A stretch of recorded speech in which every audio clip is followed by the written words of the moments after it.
কৃষ্ণবাবু গাও কোনো কোনো তো নেই। আরে কি আছে পদে আছে গাও গাও কোনো। আরে গাও কোনো কোনো গাও গাও কোনো তো মানে কি আলাদা।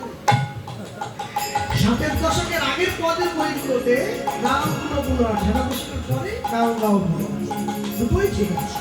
গাও কোনো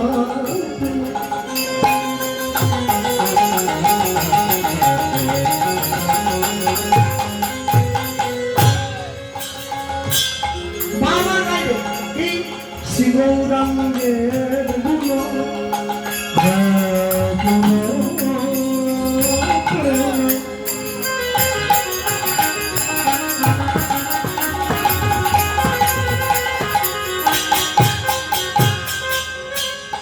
পুনো গাও গুনো পুনো গুনো পুনো গাও গুনো গাও, যার গুণ খেলে তার গুণ গাও, নইলে মানুষ বেঈমান বলবে হবে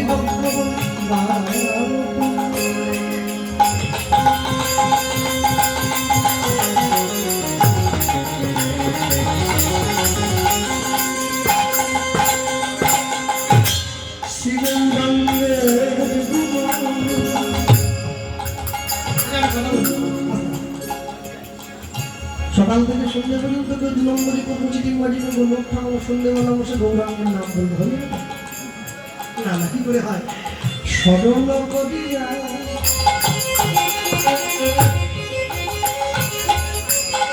সরল করিয়া সরল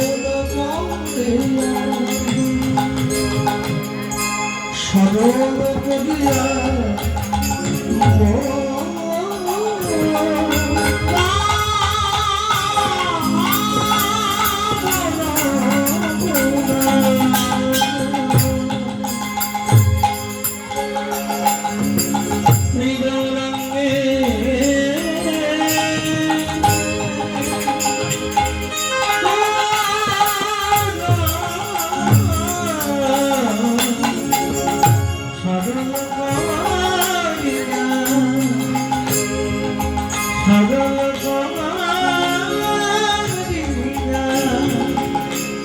সরল করিয়া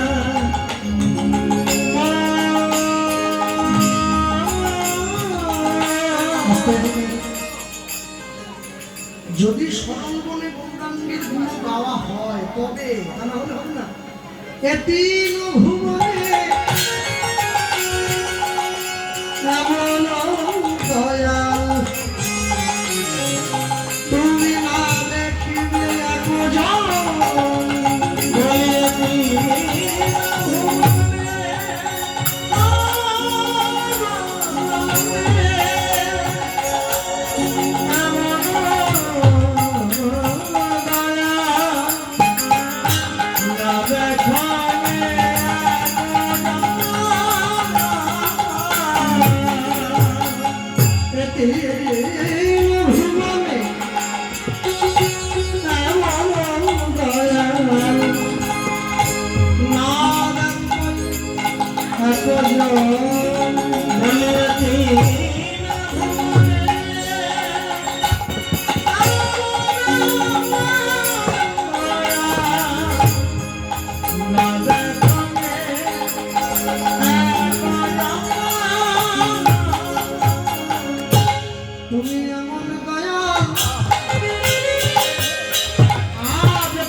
জগতে অনেক ঠাকুরকে দেখেছি, কিন্তু কোন ঠাকুরকে এমন দেখিনি যে ঠাকুর পাপীর পায়ে ধরে হরিনাম। হরিবল হরিবল।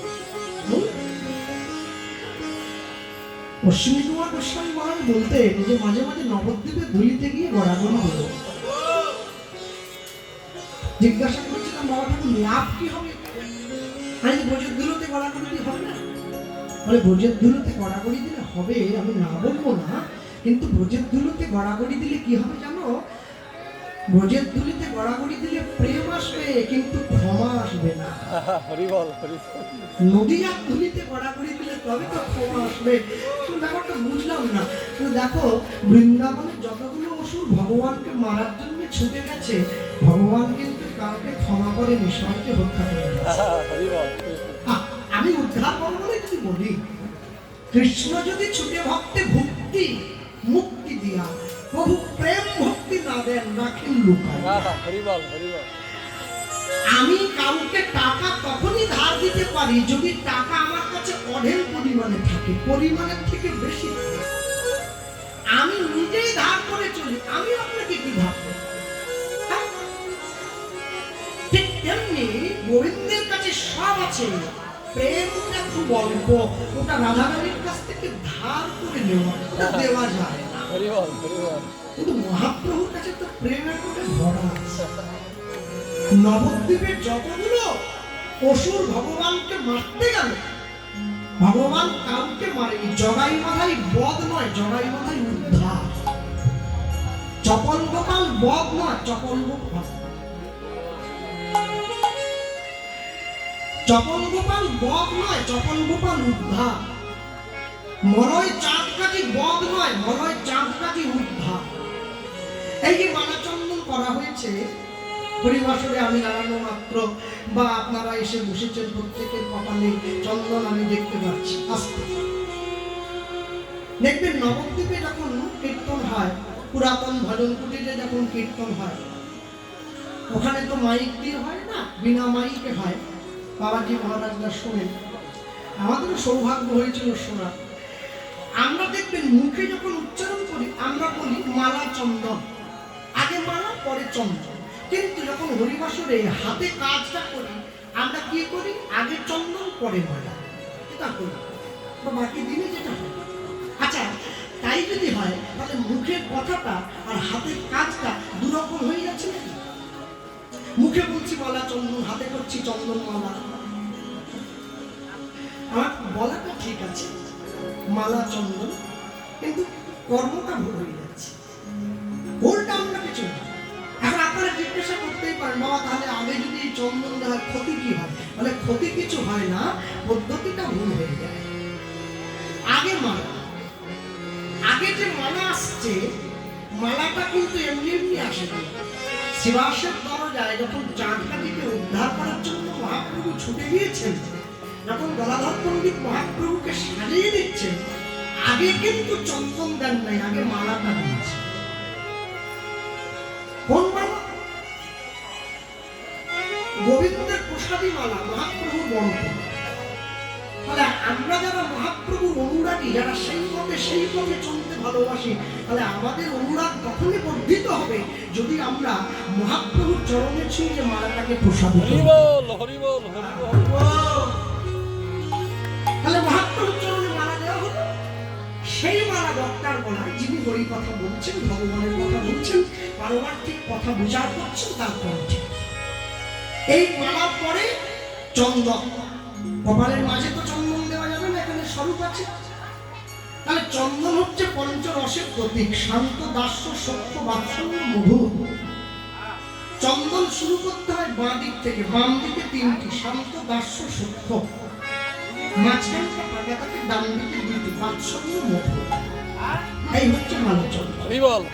চন্দনের আঘ্রাণটা নাসিকার অগ্রভাগে ধরা হয়, যাতে অন্তর কৃষ্ণ প্রেমে পূর্ণ হয়ে যায়। এখন আশ্চর্য হলো, ঘিটাও খেতে ভালো আর মধুটাও আস্বাদন করতে ভালো। ঘিও বলবৎ, মধুও বলবৎ, কিন্তু ঘি আর মধুর মধ্যে একটা ছোট্ট তফাৎ আছে। তফাৎটা কি জানেন? ঘি কারোর সঙ্গে মিশিয়ে আস্বাদন করতে হয়, শুধু শুধু খেতে গেলে মুখে কিরকম কটু লেগে যায়। কিন্তু মধুটা অপূর্ব অপূর্ব আর সঙ্গে মিশিয়েও নেওয়া যায় আর শুধু শুধু আস্বাদন করা যায়। কৃষ্ণ প্রেমটা হচ্ছে অনেকটা ঘিয়ের মতো, রাধা প্রেমের সঙ্গে মিশিয়ে আস্বাদন করতে হয়, তাহলে কৃষ্ণ প্রেমের পরিপূর্ণতা অনুভব করা যায়। কিন্তু গৌর প্রেমটা রাধা কৃষ্ণ মিলেমিশে আগেই তো মধুতে পরিণত হয়ে গেছে। আপনি জিহ্বা পত্রে দেওয়া মাত্র অন্তরে প্রেমের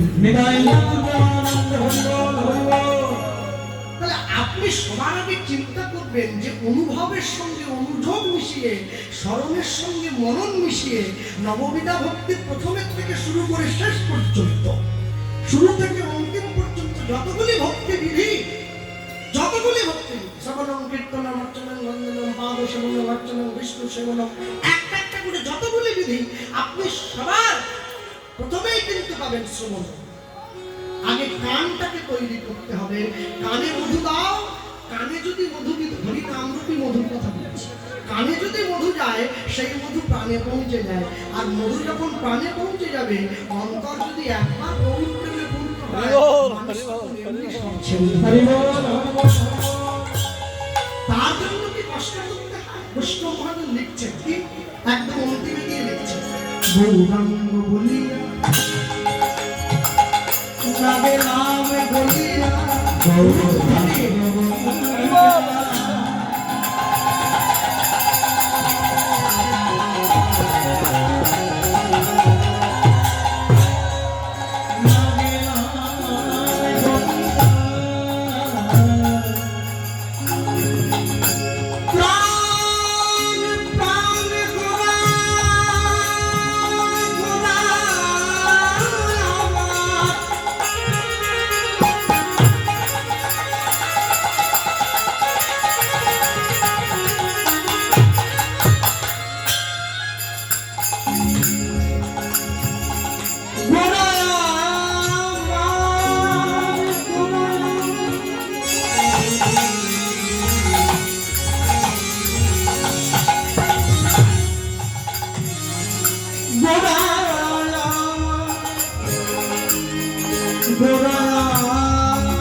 আমার আক্ষেপ হলো, দুঃখ হলো যে হরি নাম, যে গৌরের নামে পাষাণ বলে গেল।